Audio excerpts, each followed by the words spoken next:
नमस्कार, मैं हूं मनोज मानस। ब्रेकिंग न्यूज के इस बुलेटिन में आपका स्वागत है और खबरों का रुख करेंगे। उससे पहले सीधा आपको बिहार लिए चलते हैं, जहां लालगंज विधानसभा में जनसभा को संबोधित कर रहे हैं उत्तर प्रदेश के मुख्यमंत्री योगी आदित्यनाथ। क्या कुछ कह रहे हैं, सुनाते हैं आपको।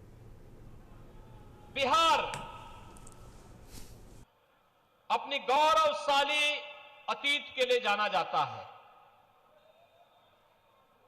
बिहार जिसने भारत के स्वर्ण युग का उदय करवाया था, यही बिहार की धरती है। चंद्रगुप्त और मौर्य और चाणक्य की जोड़ी ने भारत को दुनिया की सबसे बड़ी ताकत के रूप में स्थापित किया था। दुनिया की कोई ताकत भारत पर हमला करने का दुस्साहस नहीं कर पा रही थी। सेल्यूकस ने कुछ दुस्साहस किया था। चंद्रगुप्त मौर्य ने उन्हें वो मात दी कि उसको अपनी बेटी भी चंद्रगुप्त मौर्य को देनी पड़ी थी। बहनों और भाइयों, वही भारत के स्वर्ण युग को स्मरण कराने वाली वह बिहार की धरती और वैशाली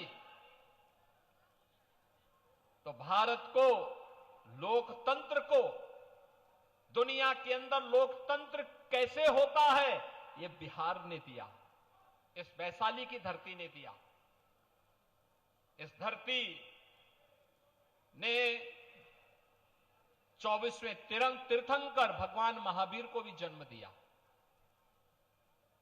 यह धरती वही धरती है जिसने दुनिया के प्राचीन विश्वविद्यालयों में एक नालंदा का विश्वविद्यालय दिया।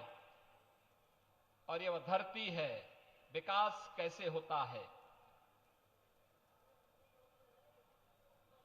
चंद्रगुप्त मौर्य के समय उत्तर पथ और दक्षिण पथ आज के नेशनल हाईवे के समरूप आज भी हम सबको स्मरण कराते हैं।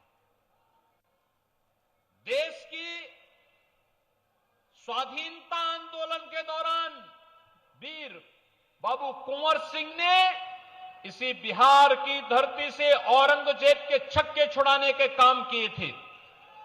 आजमगढ़ तक जाकर के उन्होंने मुगलों को और अंग्रेजों को पीछे जाने के लिए मजबूर कर दिया था।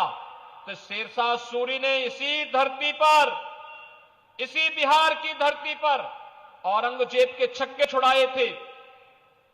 वीर बाबू कुंवर सिंह आरा से लड़ते लड़ते और उत्तर प्रदेश के आजमगढ़ तक पहुंच गए थे। अंग्रेजों को पीछे हटना पड़ा था। परिणाम था भारत उस समय इस बात का एहसास कर सकता था कि अब देश की गुलामी ज्यादा दूर नहीं। बहनों और भाइयों, ऐसी वीर भूमि को मैं कोटि कोटि नमन करता हूं। और आज तो हमारा सौभाग्य है, भारत की एकता के शिल्पी लौह पुरुष सरदार वल्लभ भाई पटेल की 150वीं जयंती का कार्यक्रम भी आज है। पूरे देश के अंदर राष्ट्रीय एकता दौड़ चल रही है। रन फॉर यूनिटी, प्रधानमंत्री मोदी जी के नेतृत्व में लौह पुरुष सरदार वल्लभ भाई पटेल का स्मरण करते हुए, उन्हें नमन करते हुए, उन्हें विनम्र श्रद्धांजलि अर्पित की जा रही है। लौह पुरुष सरदार वल्लभ भाई पटेल जब ब्रिटिशर नहीं चाहते थे कि भारत एक रहे, केवल पाकिस्तान ही नहीं बल्कि भारत को कई टुकड़ों में बांटने की उनकी मंशा को धूल दूषित करने का काम किया था लौह पुरुष सरदार वल्लभ भाई पटेल ने। बहनों और भाइयों, उस समय कहते हैं दो ऐसी रियासतें थी, हैदराबाद का निजाम और जूनागढ़ का नवाब, जिसने कहा कि हम भारत गणराज्य में शामिल नहीं होंगे। लौह पुरुष सरदार वल्लभ भाई पटेल जी ने कहा कि भारत गणराज्य में हम बीच में कुकुरमुत्तों की तरह किसी भी ऐसे इस्लामिक राज्य को नहीं उगने देंगे जो भारत को हमेशा दंसता रहेगा, नहीं उसको पनपने देंगे।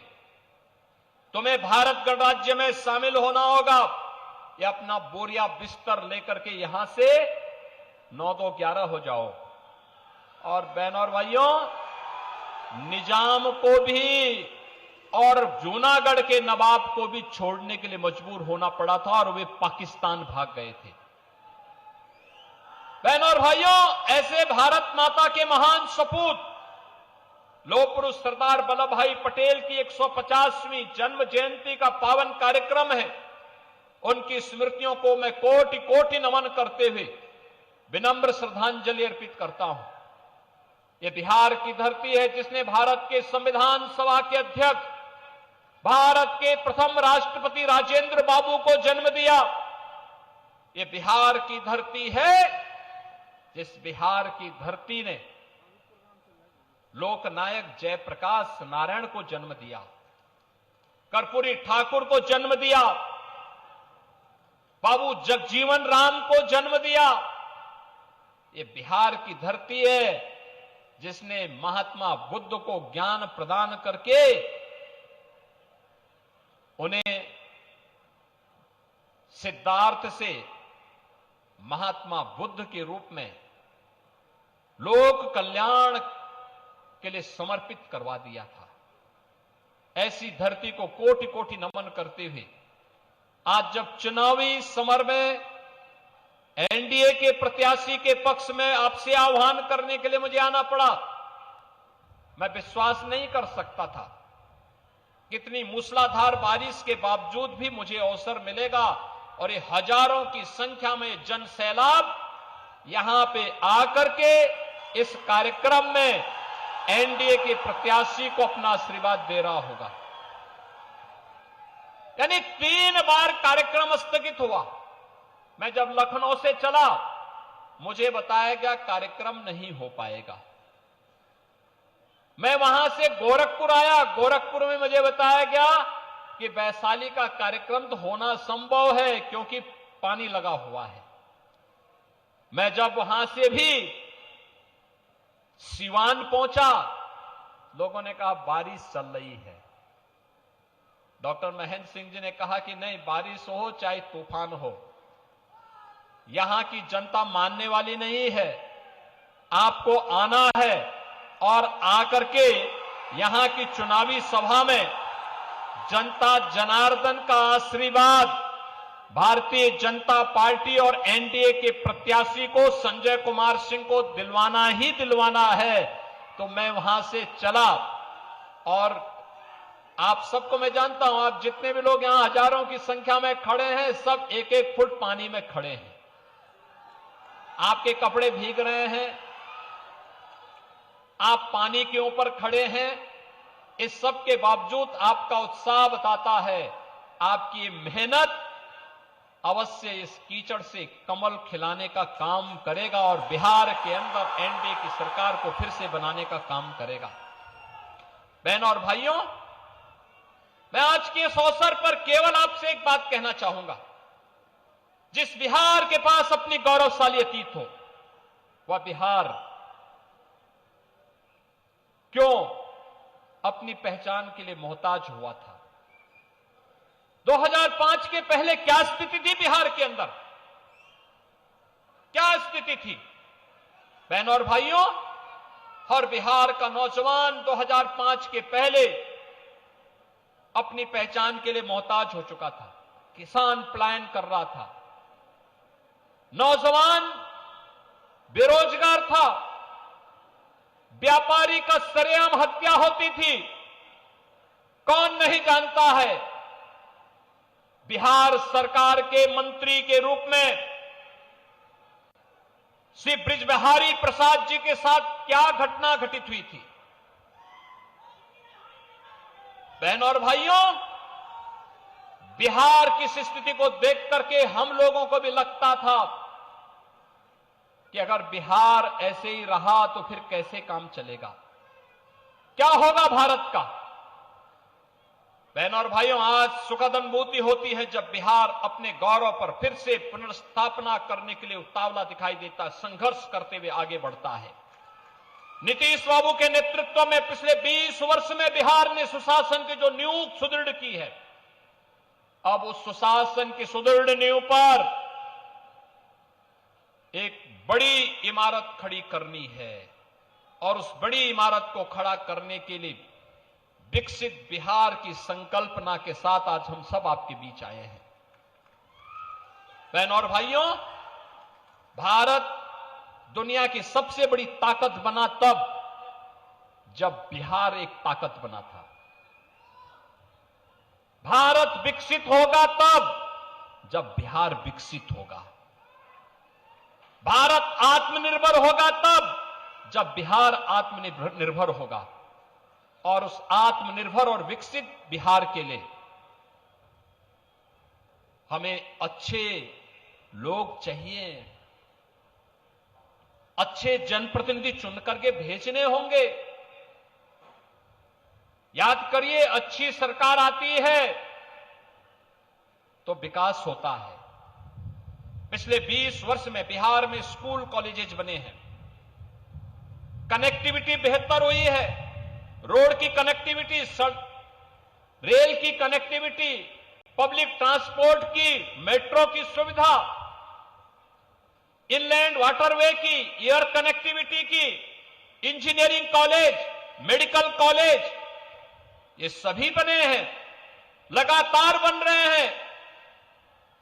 लेकिन अब इससे आगे की लड़ाई प्रारंभ होती है। इससे और मजबूती के साथ आगे बढ़ाने का काम सौभाग्य से देश के अंदर दुनिया का सबसे लोकप्रिय नेता श्री नरेंद्र मोदी जी के नाम पर देश के प्रधानमंत्री के रूप में हम सबके गौरव को आगे बढ़ाने का काम कर रहे हैं।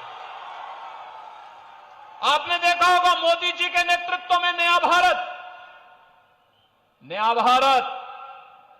ये नया भारत झुकता नहीं है, रुकता भी नहीं है, दिखता भी नहीं है, और अगर कोई आंखें दिखाता है तो उसकी आंखों को निकाल करके ठिकाने लगाने का काम भी करता है।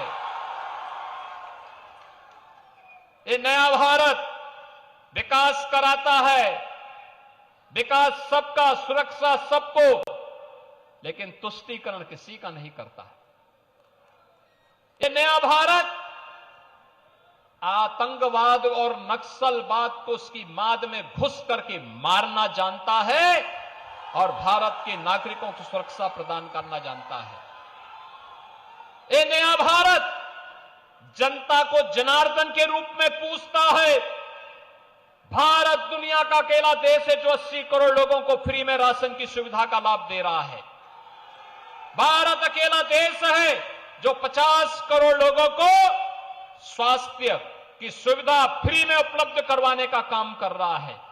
भारत दुनिया का अकेला देश है जो 46 करोड़ लोगों के खातों को बैंक में खोल करके उन्हें भ्रष्टाचार मुक्त व्यवस्था देने का काम कर रहा है। भारत अकेला देश है जिसने हर गरीब के घर में शौचालय बनाने का काम किया है। भारत अकेला देश है जिसने हर गरीब की सिर को ढकने के लिए एक छत प्रदान करने का काम कर रहा है। यह काम कांग्रेस भी कर सकती थी, यह काम आरजेडी भी 15 वर्ष में कर सकती थी। मोदी जी ने तो 10 वर्ष में कर दिया, आरजेडी को 15 वर्ष मिले थे, 15 वर्ष में आरजेडी ने नहीं किया। आज जब ये लोग आए हैं, इंडी गठबंधन कांग्रेस आरजेडी के रूप में आपके बीच में आई है, बहनों और भाइयों, ये तो आए हैं इसलिए सत्ता में आएंगे, माफिया राज ये लोग लेके आएंगे, गरीबों को मिलने वाले राशन पर डकैती डालेंगे, बेटी और बहन की सुरक्षा पर सेंध लगाएंगे, व्यापारियों को लूटेंगे। लेकिन एनडीए ये नहीं होने देगा, बीजेपी और एनडीए का गठबंधन ये नहीं होने देगा।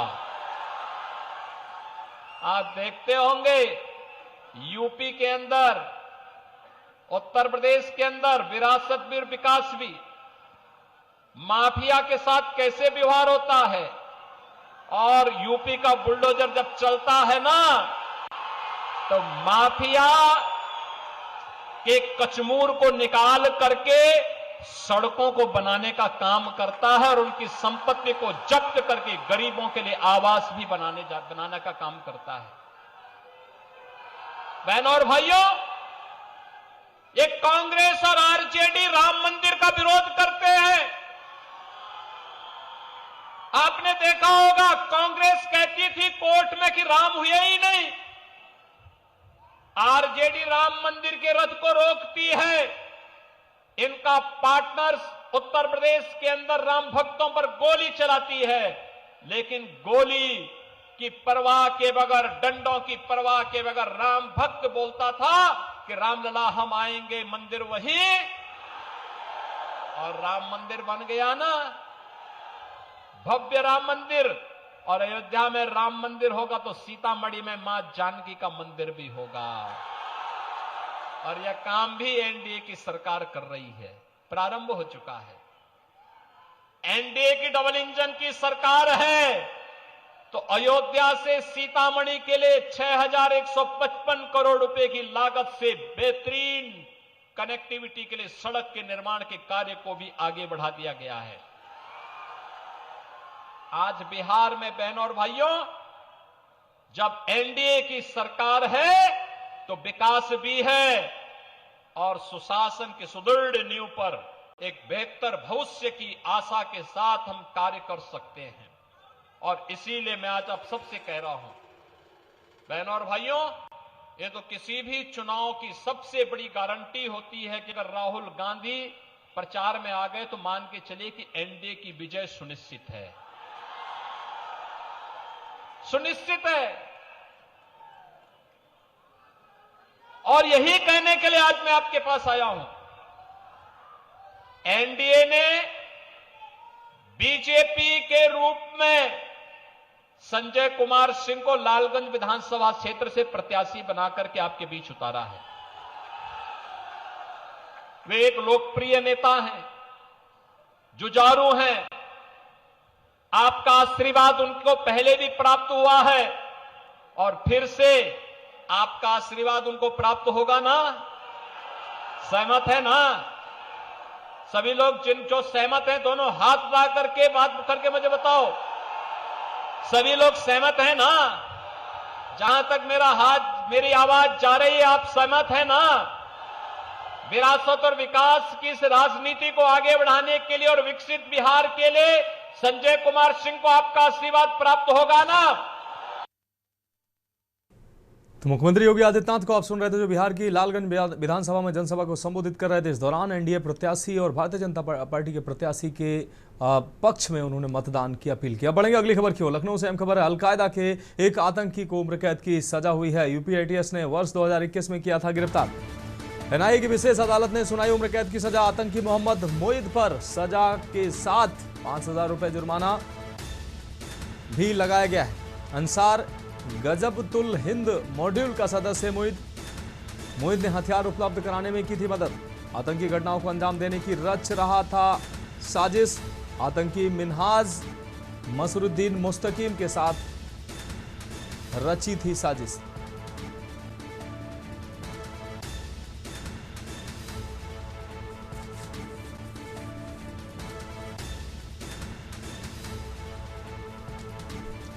तो आतंकी घटनाओं को अंजाम देने की रची थी साजिश।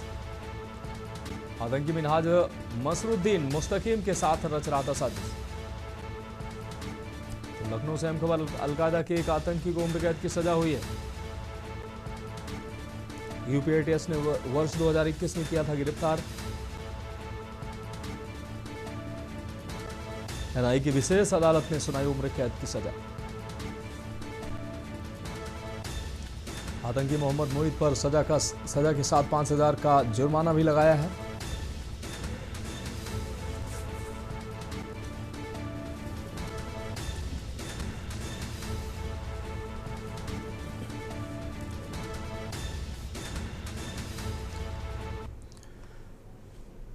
अब बढ़ेंगे अगली खबर की ओर। लखीमपुर से अहम खबर है, डायल 112 पीआरबी ने छात्र को मारी टक्कर। छात्र गंभीर रूप से घायल हुआ है, सिर में उसके चोट आई है। पीआरबी में बैठे पुलिसकर्मी मौके से फरार हुए हैं। लखीमपुर के फूल बेहड़ थाना क्षेत्र की यह घटना है। छात्र को जिला अस्पताल से लखनऊ रेफर किया गया है। पुलिस ने मदद का आश्वासन दिया। फूलबेहड़ थाना प्रभारी छात्र को खुद लखनऊ लेकर गए। तो लखीमपुर के फूलबेहड़ थाना क्षेत्र की यह घटना है। छात्र को जिला अस्पताल से लखनऊ रेफर किया गया। पुलिस ने मदद का आश्वासन दिया है। फूलबेहड़ थाना प्रभारी छात्र को खुद लखनऊ लेकर गए हैं। डायल 112 पीआरबी ने छात्र को टक्कर मारी। तो लखीमपुर से अहम खबर है। डायल 112 पीआरबी ने छात्र को टक्कर मारी। गंभीर हालत में छात्र को अस्पताल में भर्ती कराया गया। पीआरबी में बैठे पुलिसकर्मी मौके से फरार हुए। लखीमपुर के फूलबेहड़ थाना क्षेत्र की यह घटना है।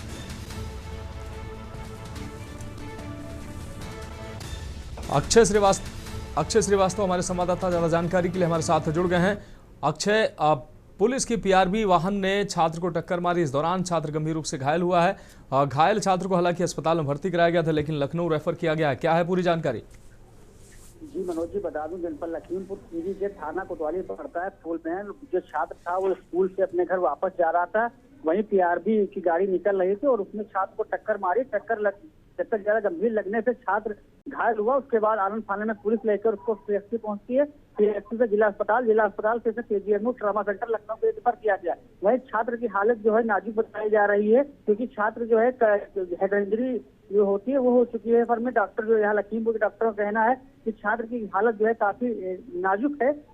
और बात की जाए जब इस मामले में जब पुलिस को जानकारी हुई, कोतवाल को जानकारी हुई या अपने बच्चे को जानकारी हुई, आनंद फानन में पुलिस पहुंची है और बाद में कोतवाल को भी निर्देश दिए गए कि आप भी छात्र के पास जाइए। तो जो फूलबेहड़ थाना कोतवाली के जो कोतवाल हैं संतोष सिंह, वो भी मौके पर पहुंचे हैं। हाँ बिल्कुल अक्षय, इस तमाम जानकारी के लिए आपका बहुत शुक्रिया। तो डायल 112 पीआरबी ने छात्र को टक्कर मारी। इस दौरान छात्र की हालत गंभीर बनी हुई है। लखनऊ रेफर किया गया। अब बढ़ेंगे अगली खबर की ओर। ग्रेटर नोएडा वेस्ट में आवारा कुत्तों का आतंक देखने को मिला है। महागुन माईवुड्स सोसाइटी में आवारा कुत्ते कहर बरसा रहे हैं। सोसाइटी के फेज 2 पार्क के पास कुत्ते का हमला देखने को मिला है। 3 से 4 आवारा कुत्तों ने एक रेजिडेंट पर हमला किया है। रेजिडेंट टहलने निकला था, कुत्तों ने इस दौरान हमला किया है। घटना के समय कोई मदद के लिए सामने नहीं आया। खुद को आवारा कुत्तों से बचाता नजर आ रहा है रेजिडेंट। आप देख सकते हैं तस्वीरों में किस तरीके से आवारा कुत्तों ने हमला किया है। पीड़ित ने सोशल मीडिया पर शेयर किया वीडियो। पूरी घटना सीसीटीवी में कैद हुई है। निवासियों ने आवारा कुत्तों को लेकर फिर उठाए सवाल। ग्रेटर नोएडा वेस्ट के माईवुड्स सोसाइटी का यह मामला है।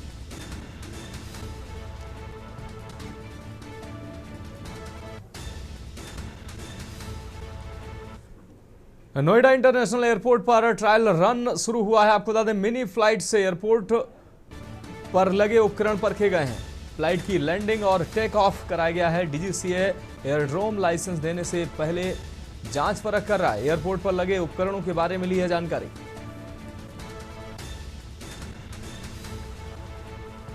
तो डीजीसीए एयरड्रोम लाइसेंस देने से पहले जांच परख कर रहा है, पड़ताल कर रहा है।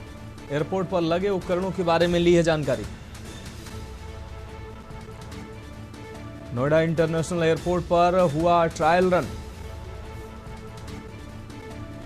मिनी फ्लाइट से एयरपोर्ट में लगे उपकरणों को परखा गया है। फ्लाइट की लैंडिंग और टेक ऑफ कराया गया है। नोएडा इंटरनेशनल एयरपोर्ट पर ट्रायल रन शुरू हुआ है। मिनी फ्लाइट से एयरपोर्ट पर लगे उपकरणों को जांचा परखा गया है।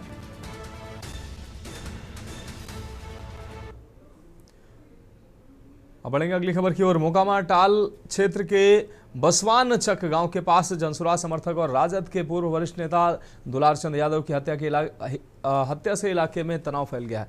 जनसुराज प्रत्याशी पीयूष प्रियदर्शी ने अनंत सिंह के समर्थकों पर हत्या का आरोप लगाते हुए कहा कि उनके चाचा पर मारपीट के बाद गोली चलाई गई और गाड़ी चढ़ाकर भाग निकले। वहीं अनंत सिंह ने घटना को साजिश बताते हुए कहा कि उनके काफिले की कुछ गाड़ियां पीछे रह गई थी, जिस पर जनसुराज समर्थकों ने पथराव किया। पुलिस के अनुसार दो पक्षों में विवाद के बाद गोलीबारी और वाहन चढ़ाने की बात सामने आई है। मामले की जांच के लिए एफएसएल टीम को बुलाया गया है। तनावपूर्ण माहौल को देखते हुए एएसपी राकेश कुमार और एसडीपीओ अभिषेक सिंह भारी पुलिस बल के साथ क्षेत्र में कैंप कर रहे हैं। जानकारों के मुताबिक इस घटना का मोकामा चुनाव पर जातीय प्रभाव पड़ने की आशंका जताई जा रही है। सोशल मीडिया पर पत्थरबाजी के कई वीडियोस वायरल हो रहे हैं, हालांकि उनकी पुष्टि नहीं की गई है।